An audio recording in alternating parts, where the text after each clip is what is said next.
来看美国航空太空总署 NASA 是来进行头一届医疗撤离行动，主要就是因为其中有一位太空人是身体样样出问题，不得已这规个任务是提早1个月来结束。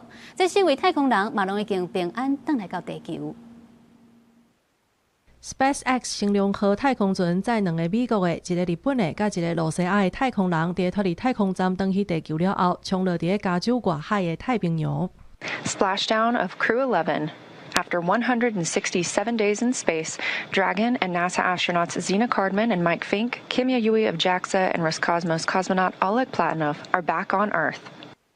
And you just heard that call out from the Corps in Hawthorne, California, to the crew aboard Dragon that the SpaceX personnel who have been in the general vicinity of Dragon's anticipated splashdown location now have the go to approach the spacecraft and begin that recovery process. 门开起来，太空人接刷出来，有包括医疗人员在内的团队接应。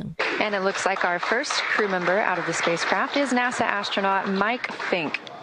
美国太空总署史上头一届医疗撤离行动圆满结束，主要是其中一个太空人健康出状况，决定让因提早返来地球。官员要表示，太空人身体无爽快，并不是有其他任何伤害，也是操作所引起的。All crew members are currently undergoing the routine post-splashdown medical evaluation.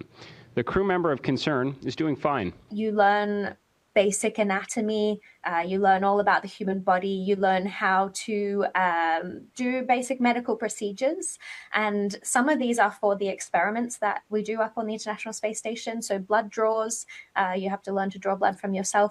这4个太空人自去年8月初1开始执行任务，原底应该要留到2月底，因刷落来会去到 Houston 进一步检查。公司新闻黄文玲编译。